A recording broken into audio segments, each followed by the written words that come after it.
بسم اللہ الرحمن الرحیم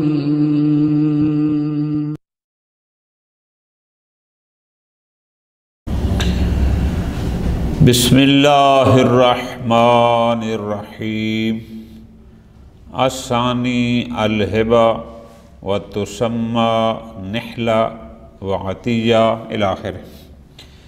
گزارش کی تھی کہ عطیہ کی 4 قسمیں ہیں۔ ایک قسم ہے صدقہ جس کی بحث کل مکمل ہوئی۔ عطیہ کی دوسری قسم ہے ہبہ جسے نحلہ بھی کہتے ہیں، عطیہ بھی کہتے ہیں۔ تیسری اور چوتھی قسم انشاءاللہ اگلے درس میں آئے گی، سکنا اور تحبیس۔ خوب، ہبہ کیا ہے؟ یہ بھی اسی صدقہ کی طرح ہے، کسی کو کچھ عطا کرنا بغیر کسی مادی عوض کے، یعنی بغیر کچھ لیے، لفظی معنی ہو گیا۔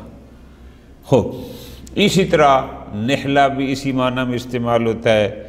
بعض لوگ کہتے ہیں کہ نحلہ وہاں استعمال ہوتا ہے جب کوئی اپنی زمین کسی کو دیتا ہے، اس لیے تاکہ فرض کرو والد صاحب نے اپنی زمین اپنی زندگی میں بچوں کو دے دی کہ جاؤ آپ اس میں کاشتکاری کرو، اس سے پھراؤ۔ بعض کہتے ہیں کہ نحلہ اس میں استعمال ہوتا ہے۔ بہرحال صدقہ اور ہبہ اس معنی میں تو مشترک ہیں کہ صدقہ بھی کسی کو عطا کیا جاتا ہے بغیر کوئی مادی عوض لیے، اور ہبہ بھی یہی ہوتا ہے کہ کسی کو عطا کیا جاتا ہے بغیر کوئی مادی عوض لیے۔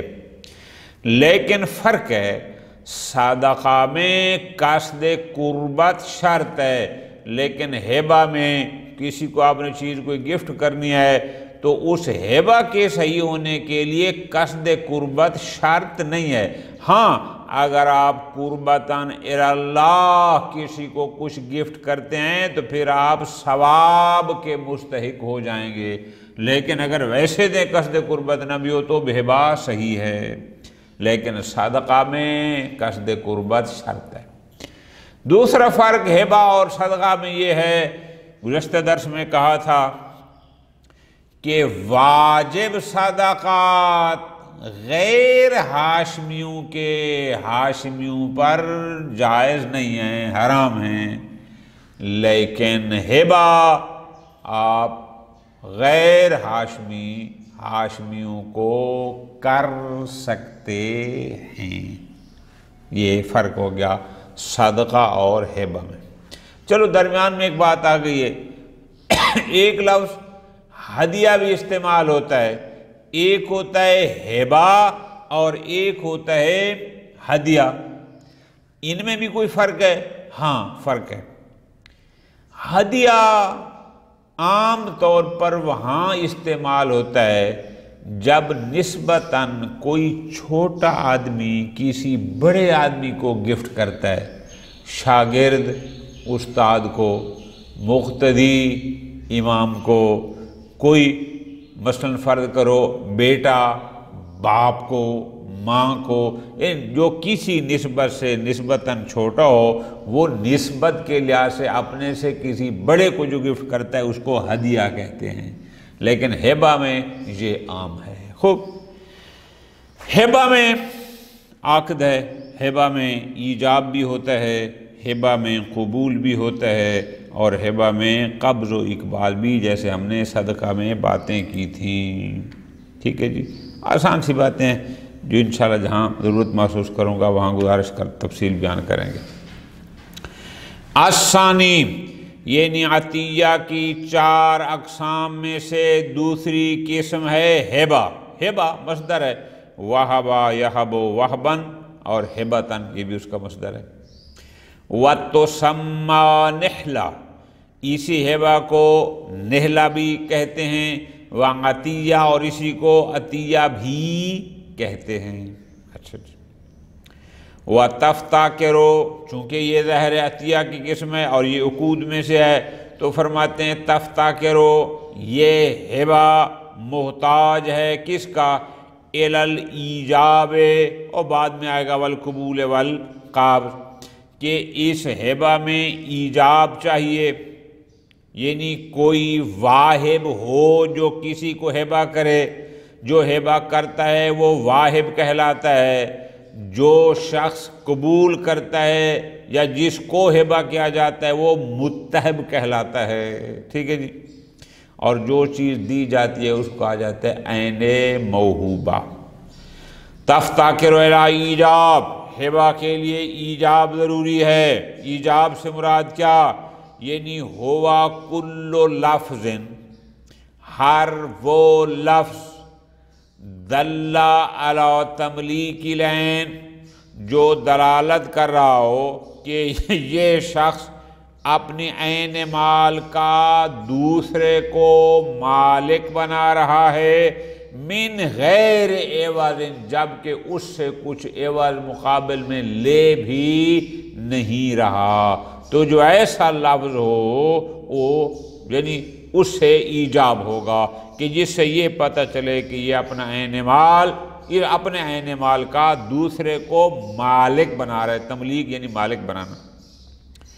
مثلا اگر شخص کہتا ہے وَهَبْتُكَ هَذَا، میں یہ چیز تمہیں ہبہ کرتا ہوں، یا مَلَّكْتُكَ، میں تمہیں اس چیز کا مالک بناتا ہوں، یا کہتا ہے آتَيْتُكَ، یا نَحَلْتُكَ، یا ہدیت إِلَيْكَ، یا کہتا ہے هَذَا لَكَ معنیتها، یہ چیز تیری ہے، معنیت الہبہ، معنیتها یعنی معنیت الہبہ، کہ فقط ہاذا لکا نہ کہے، لفظ ہاذا لکا کہے کہ یہ چیز تیری ہے، لیکن قصد ہو ہبہ کا، اس لیے کہ ہاذا لکا یہ جملہ خبریہ ہے، انشائیہ تو نہیں ہے، پہلے تو انشاء تھے تو ظاہر قصد کرے گا ہبہ کا تو جا کر انشاء ہوگی، وَنَحْوُ ذَلِكَ، آسان سی باتیں۔ والقبول، او تفتقر الی الایجاب والقبول، اسی طرح ہبہ میں جہاں ایجاب چاہیے وہاں قبول، قبول سے مراد ہو اللفظ الدال علی الرضا، ہر وہ لفظ متہب کی طرف سے جو دال رضا ہو کہ وہ بندہ اس شے کو اس سے لینے پر راضی ہے۔ اور تیسری چیز شرط ہے والقابض، یعنی واہب متہب کو قابض کرائے، یا یوں کہیں کہ کب متہب اس عین کو اپنے قبضے میں لے، بے اذن الواہب، البتہ واہب سے اذن سے، اس کی اجازت سے، اس سے پوچھ کر لے۔ ان لم یکن مقبوضا بیدہ من قبل، اگر پہلے سے وہ شے اس کے قبض میں نہیں تھی۔ بسا اوقات آغا جان یہ ہوتا ہے کہ چیز پہلے سے ہی اسی کے پاس ہے اور اب کہتا ہے کہ بس میں نے تمہیں وہ ہبہ کر دیے دے دیا ہے۔ بسا اوقات ہوتا ہے کہ نہیں، چیز پہلے اس کے پاس نہیں ہے، اس کے پاس ہے، اگر اس کے پاس ہے تو اب متحد جب اس کو متہب کو چاہیے کہ وہ اس کو اپنے قبض میں لے، لیکن واہب کے اذن سے۔ یہ باتیں بھی کئی دفعہ گزارش کر چکا ہوں، ایک ہوتا ہے اذن، ایک ہوتا ہے اجازہ۔ اذن کہتے ہیں پہلے رضا حاصل کرنا، بھائی جان آپ کی اجازت ہے میں آپ کا موبائل استعمال کر رہا ہوں، ابھی کیا نہیں ہے، یہ ہو گیا اذن۔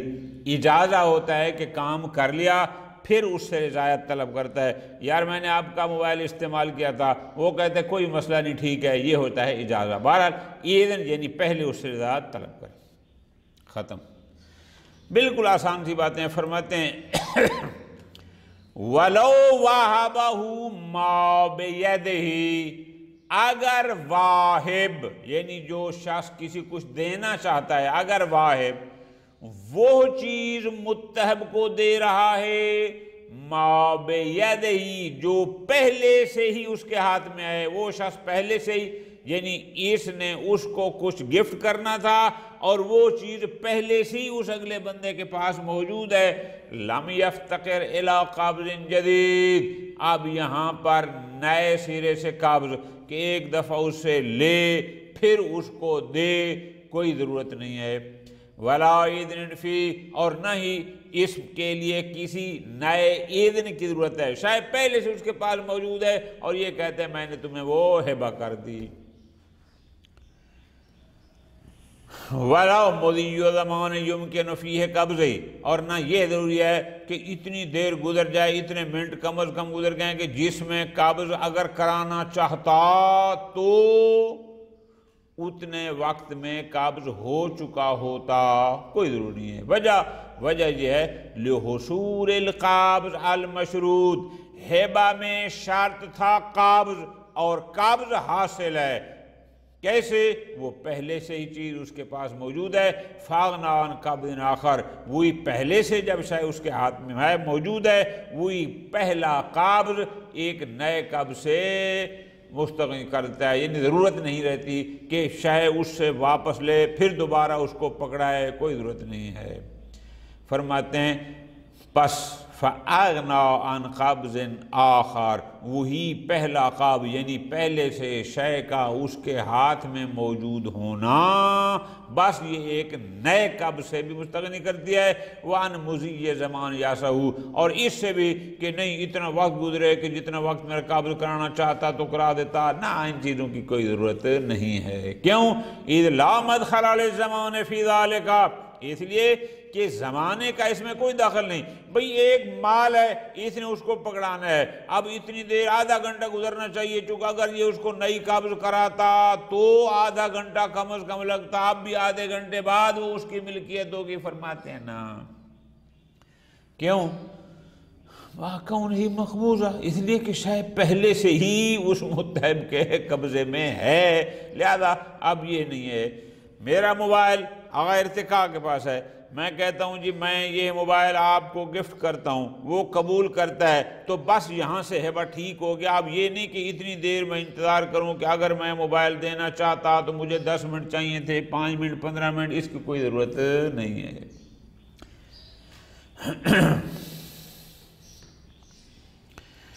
انما کون معتبرا ما عدم الخاب لضرورت امتناع حصولہ بدونہ، ہاں یہ اس صورت میں شرط ہے کہ ما عدم القابض، اگر پہلے سے وہ شے اس کے ہاتھ میں نہ ہوتی۔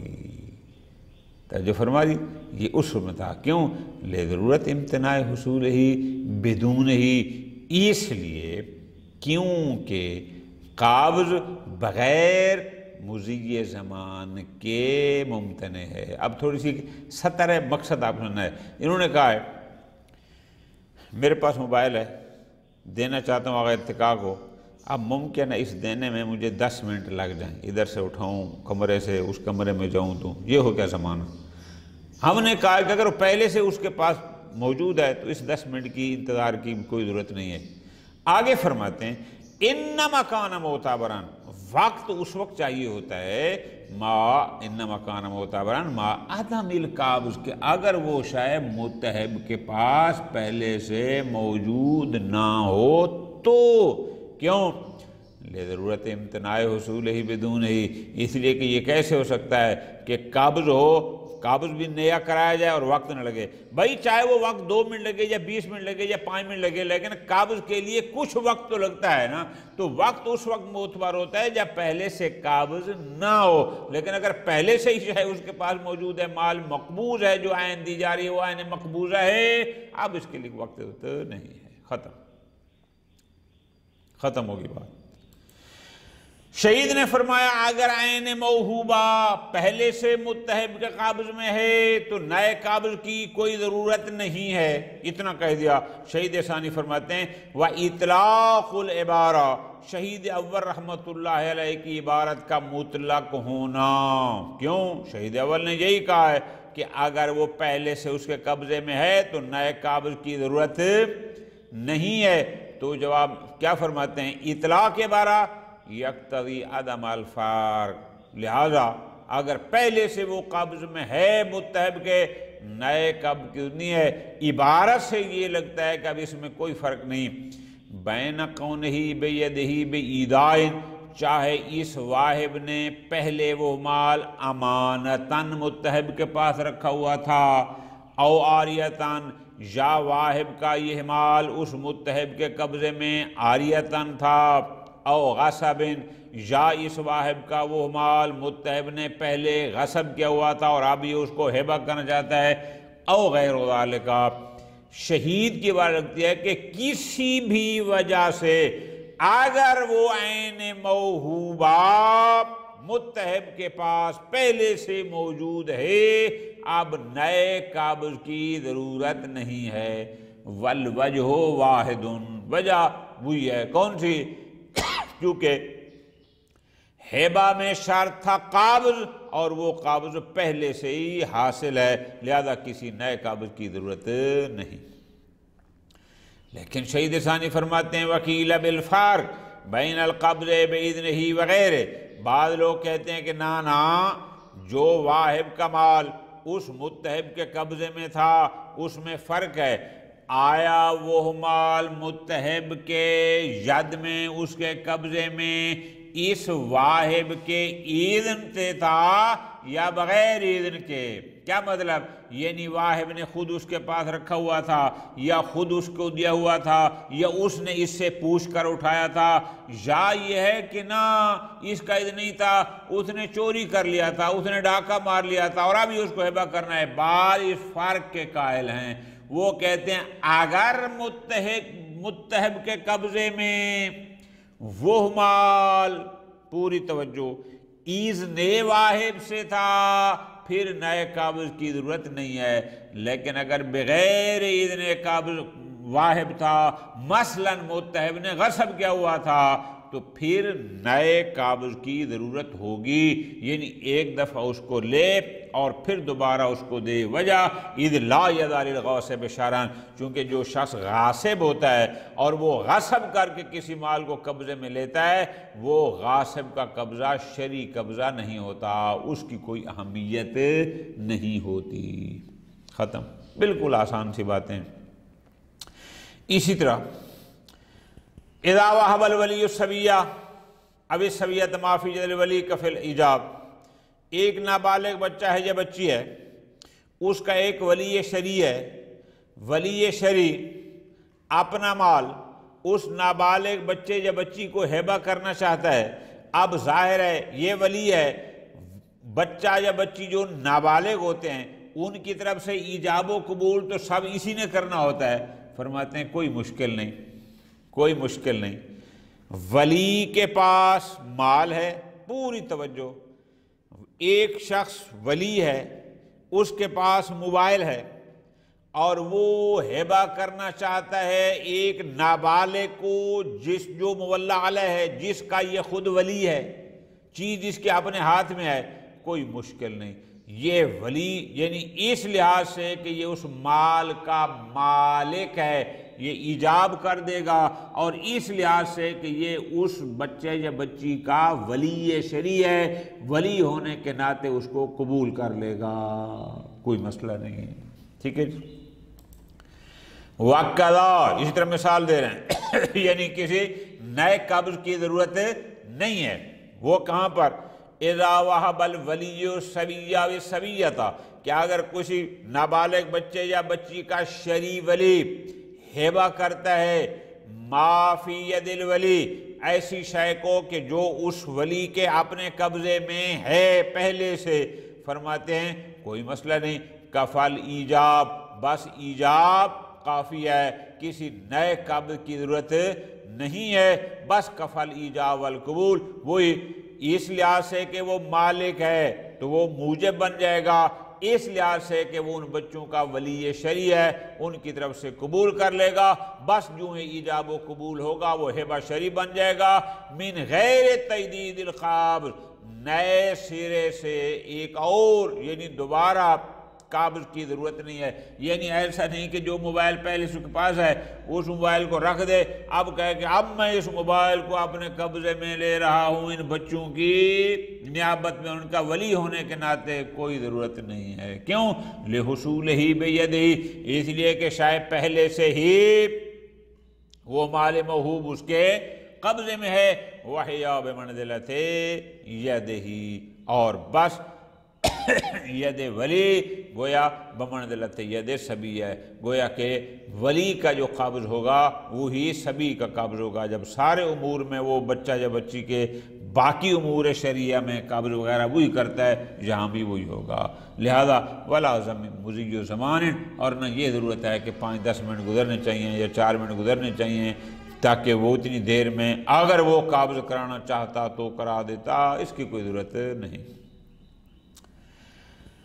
وکیل بعض کہتے ہیں یعتبر قصد القابض عند الطفل، بعض کہتے ہیں کہ بے شک موبائل ولی کے اپنے پاس ہے اور ولی اپنا ہی موبائل اپنے مولا علیہ اس بچے کو دینا چاہتا ہے، لیکن اب جب وہ دینا چاہے گا تو اب قابض عن الطفل کا قصد کرے گا کہ یہ موبائل جو پہلے میری ملکیت تھی اب میں اس موبائل کو اپنے پاس رکھ رہا ہوں اس بچے کی نیابت میں، چونکہ میں اس کا ولی ہوں۔ بہرحال کیوں؟ ان کی دلیل کیا ہے؟ ان کی دلیل یہ ہے لِأَنَّ الْمَالَ الْمَقْبُوضَ بِيَدِ الْوَلِيِّ لَهُ، اس لیے کہ وہ مال جو اس ولی کے ہاتھ میں ہے، جو مال اس ولی کے ہاتھ میں ہے، فرماتے ہیں یہ مال مقبول جو ید ولی میں ہے، لا ينصرف الى الطفل، ولی کا جو ذاتی مال ہے وہ بچے کی ملکیت میں نہیں جا سکتا الا بصارف، جب تک کوئی سبب ایسا نہ ہو کہ وہ اس مال کو ولی کی شخصی ملکیت سے نکال کر طفل کی ملکیت میں لے جائے، اور وہ صارف، وہ سبب کیا ہے؟ وَهُوَ الْقَصْدُ، اور وہ ہے اس کا ارادہ، یہ قصد کرے کہ اب یہ موبائل میرا نہیں بلکہ اس بچے کا ہے۔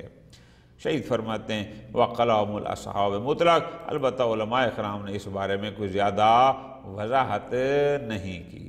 ٹھیک،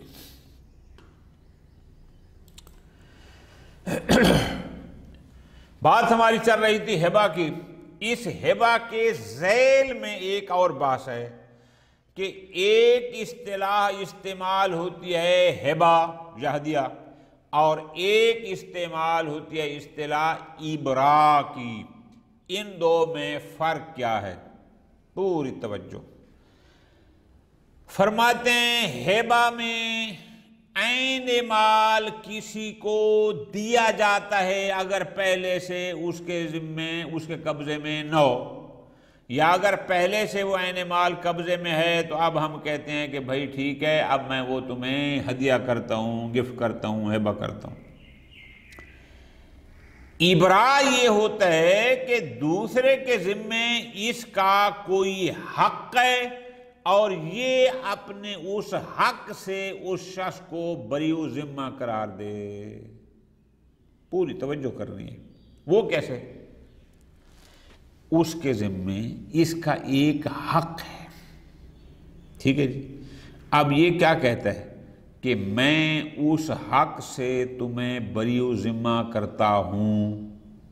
اب آپ کہیں گے اس میں اور ہبہ میں فرق کیا ہوا؟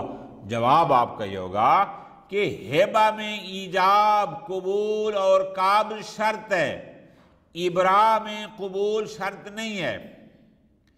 ایک شخص کے ذمے میرا کوئی حق ہے اور میں کہتا ہوں کہ میں اپنا وہ حق تمہیں معاف کرتا ہوں، میں تمہیں بریء ذمہ کرتا ہوں۔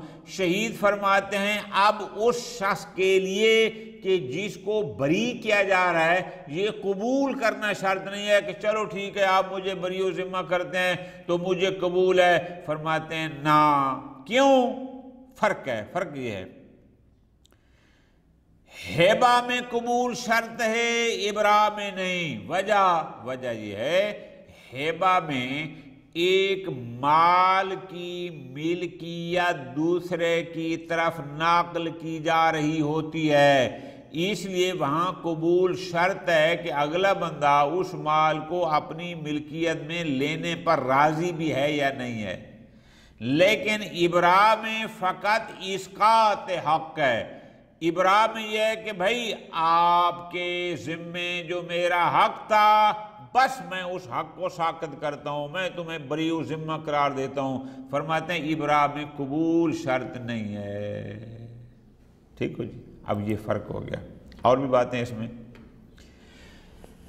وَلَا يُشْتَرَطُ فِي الْإِبْرَاءِ الْقُبُولُ، اب اس عبارت کو پچھلی عبارت سے ملانا ہے کہ ہبہ میں قبول شرط تھا لیکن ابراء میں قبول شرط نہیں ہے، تو اب سوال یہ ہوگا کہ ابراء کسے کہتے ہیں؟ جواب یہ عربی کی سطر یاد کر لیں، اگر سوال ہو کہ ابراء کسے کہتے ہیں تو جواب ہوگا اسقاط ما فی ذمۃ الغیر من الحق، غیر کے ذمے کسی کا حق کو اس حق کو ساقط کر دینا۔ میرا زید کے ذمے کوئی حق ہے اور میں کہتا ہوں کہ میں اپنا حق ساقط کرتا ہوں، یعنی تمہیں اپنے اس حق سے بری ذمہ قرار دیتا ہوں، یہ ہوگا ابراء۔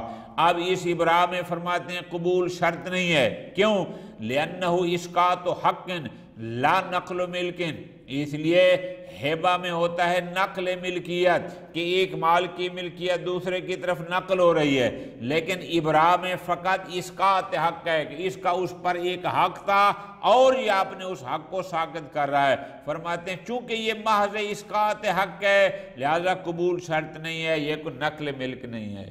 وکیل بعض کہتے ہیں کہ نہیں یشترط، جیسے ہبہ میں قبول شرط ہے ابراء میں بھی شرط ہے۔ وجہ یہ ہے لاستعمالہ علی المنہ، چونکہ دیکھو جب میرا کسی پر ایک حق ہوگا اور میں کہتا ہوں کہ میں تیرے اوپر سے اس حق کو ساقط کرتا ہوں تو میں بری ذمہ کرتا ہوں، تو یہ بری کرنا، اس سے اس حق کو ساقط کرنا، یہ مشتمل علی المنہ، یہ احسان پر مشتمل ہے، گویا اس شخص کا اس شخص پر احسان ہوگا کہ یہ اپنا حق اس کو چھوڑ رہا ہے۔ وَلَا يُجْبَرُ قُبُولُهَا، آپ کسی شخص کو احسان لینے پر مجبور نہیں کر سکتے، آپ یہ نہیں آپ کر سکے کہ میں تیرے اوپر احسان کر رہا ہوں تو ہر حال میں میرا یہ احسان قبول کر۔ فرماتے ہیں نا کہبۃ العین، جیسے ہبہ عین ہے، میں اگر آپ کو موبائل گفٹ کرنا چاہتا ہوں، آپ کی مرضی آپ وہ قبول کریں، آپ کی مرضی وہ قبول نہ کریں، ٹھیک ہو گیا جی۔ لہذا کیلا بعض حضرات یہ کہتے ہیں، شہید ثانی فرماتے ہیں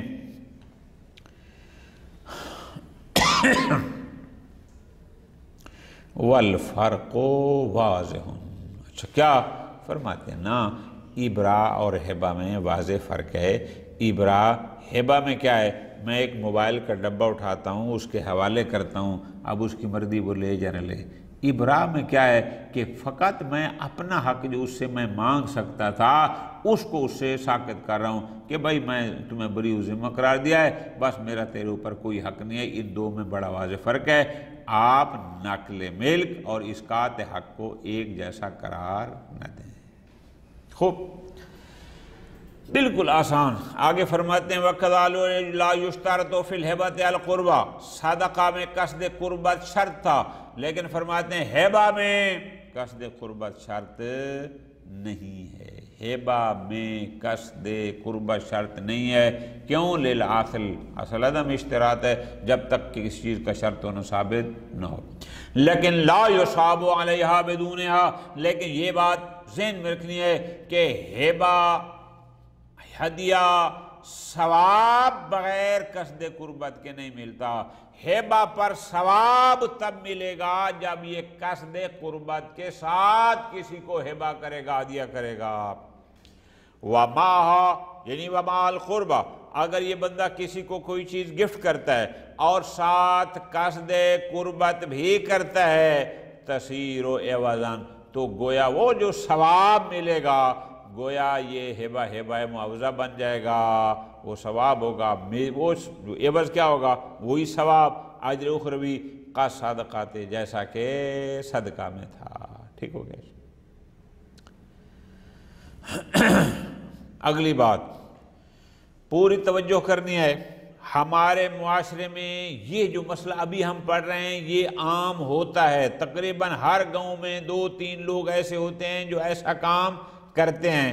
اب اس کو ہم نے تفصیل سے ذرا پڑھنا ہے، پوری توجہ، اور آگے اس کے بارے میں حدیث بھی ہے۔ یہ مسئلہ یہ ہے کہ ایک شخص کے بیٹے بھی ہیں اور بیٹیاں بھی ہیں، وہ بندہ مثلا جائیداد بیٹوں کے نام کرا دیتا ہے اور بیٹیوں کو محروم کر دیتا ہے، یا ایک شخص ایک بیٹے کو کچھ زیادہ مال دے دیتا ہے اپنی زندگی میں اور دوسروں کو کم دے دیتا ہے، یعنی اپنی ہی اولاد میں سے بعض کو بعض پر ترجیح دیتا ہے۔ آیا یہ کام جائز ہے یا جائز نہیں؟ توجہ فرماتے ہیں مکروہ ہے کہ کوئی شخص اپنی ہی اولاد میں سے بعض کو بعض پر، میں نے آپ کو آسان مثال دی، ہمارے معاشرے میں ہم نے خود اپنی آنکھوں سے دیکھا ہے، کئی لوگوں نے بیٹیوں کو محروم کر دیا اور اپنی زندگی میں ساری جائیداد بیٹوں کے نام لگوا دی، یا کسی کو زیادہ دے دی اور کسی کو کم، جبکہ کم اور زیادہ دینے کا کوئی سبب شرعی بھی موجود نہیں تھا۔ اب ذرا توجہ کرنی ہے، بہت کام کی بات ہے۔ اگر کوئی سبب شرعی موجود ہو، مثال دے رہا ہوں، یہ مثال، ایک شخص کے دو بیٹے ہیں، ایک ماشاءاللہ صحت مند ہے، ٹھیک ٹھاک ہے، کما سکتا ہے پیسہ، ضروریات زندگی پوری کر سکتا ہے، ایک بیٹا اس کا بیمار ہے، مریض ہے، کوئی اس کو جسمانی عیب ہے، کوئی لوڑا لنگڑا ہے کہ جس کی وجہ سے وہ محنت نہیں کرتا۔ اب ایک شخص، ایک باپ اس معذور کو تھوڑا زیادہ دیتا ہے اس لیے کہ یہ بیچارہ محنت نہیں کر سکتا، اس کو ذرا کم دے دوں، دوسرا ماشاءاللہ صحت مند ہے، وہ تو کمائی کر کے کھا سکتا ہے۔ اب یہاں سبب موجود ہے، اب کوئی حرج نہیں ہے۔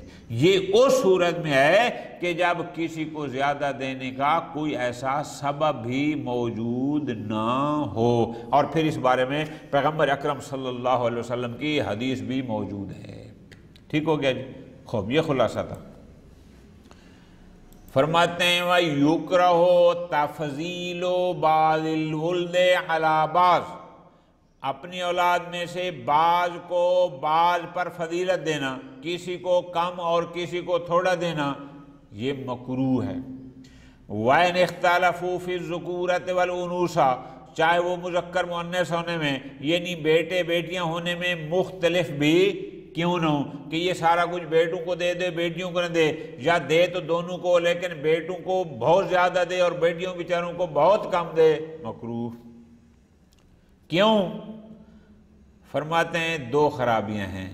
پہلی، لما فیہ من کثر قلب المفضل علیہ، مفضل علیہ یعنی جس پر دوسرے کو ترجیح دی گئی تھی، تو جس پر آپ دوسرے کو ترجیح دیں گے اس مفضل علیہ کی دل شکنی ہوگی۔ ہم اردو میں یہی معنی کرتے ہیں کہ ایک بیٹے کو مل رہی ہیں 15 کنال، دوسرے کو مل رہی ہیں 10 کنال، بلا وجہ جس کو 10 ملیں گی اس کی دل شکنی ہوگی۔ وَتَعْرِيضِهِمْ لِلْعَدَاوَةِ، اور دوسرا یہ آپ کا کام ایسا ہے کہ جو ممکن ہے ان کے درمیان دشمنی کا سبب بن جائے۔ باپ صاحب نے ساری جائیداد بیٹوں کے نام کرا دی، بیٹیوں کو محروم کر دیا، ممکن ہے کہ یہی چیز سبب بن جائے ان بہن بھائیوں کے درمیان دشمنی کا، اور ساری زندگی ایک دوسرے کو وہ سامنا بھی نہ کرے اور خوشی غمی سے بھی رہ جائیں۔ تو اس وجہ سے بعض اولاد کو بعض پر ترجیحی تفضیل نہیں دینی چاہیے، یہ مکروہ ہے۔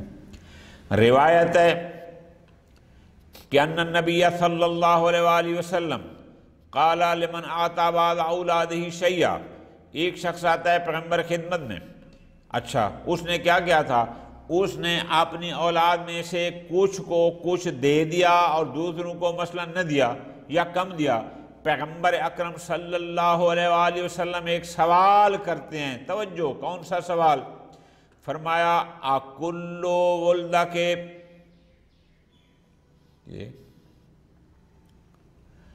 اکلُّ ولدک آتیتا مثلہ، کیا تو نے اپنی ساری اولاد کو اسی جیسا عطا کیا ہے، یعنی اس بیٹے کو جو تو نے دیا ہے، اکلُّ ولدک، کیا تو نے باقی ساری اولاد کو ایسا دیا؟ قال وہ شخص کہتا ہے لا نہیں جناب ایسا تو میں نے نہیں کیا. پیغمبر نے جواب میں فرمایا فاتقوا اللہ تقوی الہی اختیار کرو.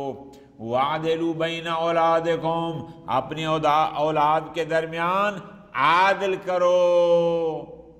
جب پیغمبر نے یہ فرمایا فرجع فی تلک العطیہ اور جس نے اپنی اولاد میں سے کسی ایک کو زیادہ دیا تھا اس نے اپنے اس عطیہ میں رجوع کر لیا واپس کر دیا.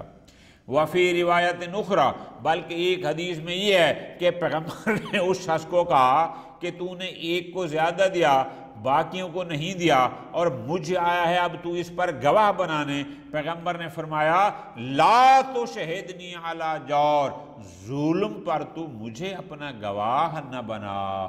یعنی پیغمبر نے اس تفضیل کو جور کے ساتھ ظلم زیادتی کے ساتھ تعبیر فرمایا.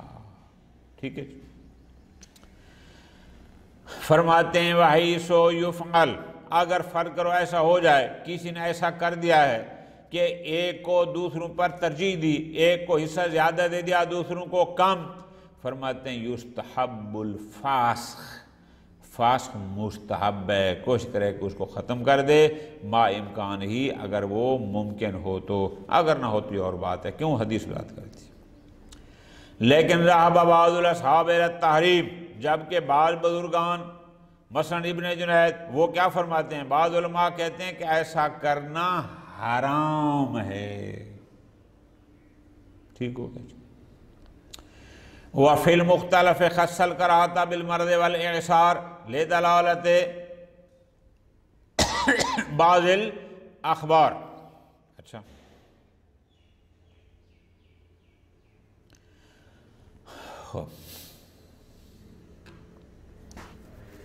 صاحب مختلف نے یعنی علامہ نے کیا فرمایا انہوں نے یوں فرما دیا انہوں نے فرمایا علامہ نے مختلف میں کہ اگر وہ شخص بیمار ہے یا تنگ دست ہے بعض کو بعض پر ترجیح دیتے ہیں اولاد کو تو ایسی صورت میں یہ کام کرنا مکروہ ہے.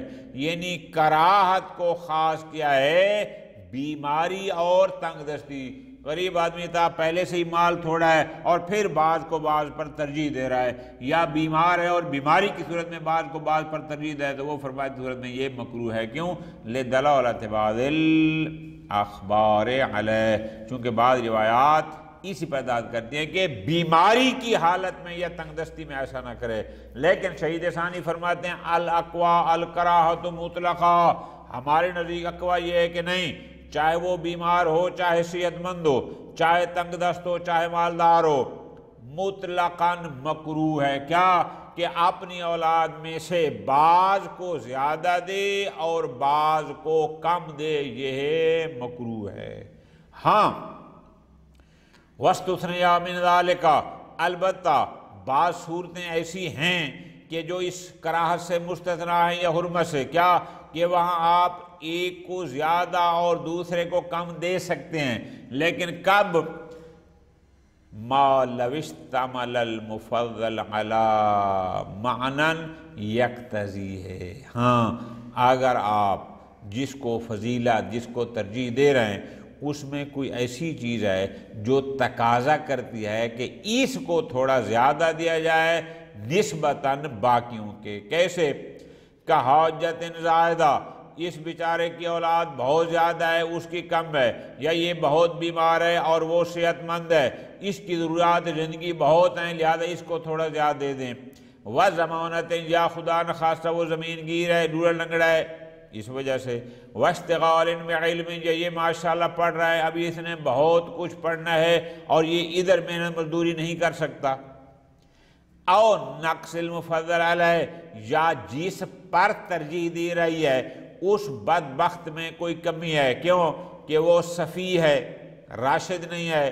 او فسقن وہ فاسق ہے جبکہ دوسرے عادل ہیں نیک ہیں. او بدعاتن یا وہ بدبخت بد عقیدہ ہے بدعتی شخص ہے. اگر ایسا ہے پھر کوئی حرج نہیں پھر اس صورت میں آپ اس پر دوسروں کو ترجیح دے سکتے ہیں. اب ذرا غور کرنا ایک شخص ہو گیا مفضل جس کو ترجیح دی جا رہی ایک ہو گیا مفضل علیہ جس پر ترجیح دی جا رہی ہے.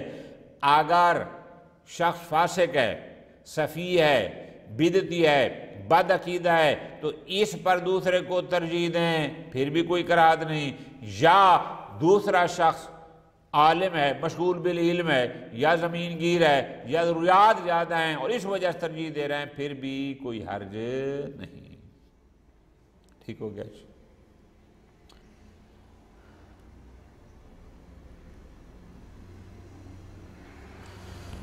صلی اللہ علیہ محمد وعلی محمد.